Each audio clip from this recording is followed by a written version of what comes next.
వదిలేసి పోతావారు? నిజం చెప్పాలనే నేను పోనక్క. పోవా? ఎందుకు?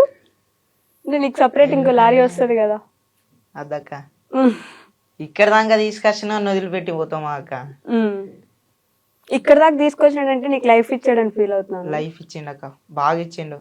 నేను ఎవరినో కూడా ఎవరికి తెలియదు. అట్లాంటిదే నా కోసం కొంతమంది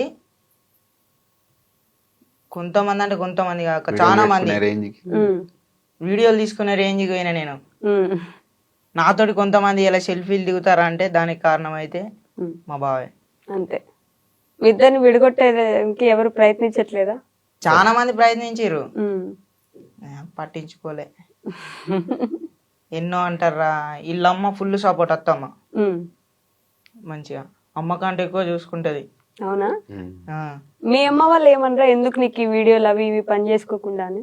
లేదు, మా అమ్మ ఇప్పుడు మా డాడీకి ఇట్లా నా పనికి పోతారు కదా, మా అమ్మ ఇట్లా మా డాడీకి ఇట్లా ఇట్లా కాడ అరే మీ కొడుకు ఇట్లా చేస్తాడు ఫుల్ ఫేమస్ అయినాడంటే ఇక ఇంటికి వచ్చినాక ఇక నాతో చెప్తారు ఇక గిట్లా అంటారా అని. హ్యాపీగా ఫీల్ అవుతున్నారు. మరి ఇల్లు లేదు కదా మీకు, ఇంతే ఇల్లు ఉంది. ఆ ఇంట్లోనే ఫస్ట్ నుంచి ఉన్నారు కదా. ఫస్ట్ నుంచి ఉన్నాం. మరి ఇల్లు కట్టించే ఆలోచన లేదా? కట్టుకునే ఆలోచన అంటున్నా అక్క. అంటే చాలా మంది యూట్యూబ్ లో అడిగారు కదా, మేము హెల్ప్ చేస్తాము అది ఇది అని చెప్పి. పెద్ద పెద్ద వాళ్ళే స్కానర్లు పెట్టి అడుగుతారు డబ్బులు ఇవ్వమని. మీరు ఇప్పటిదాకా ఏం అడగలేదు అట్లా అని చెప్పి అడిగిన వాళ్ళు ఉన్నారు.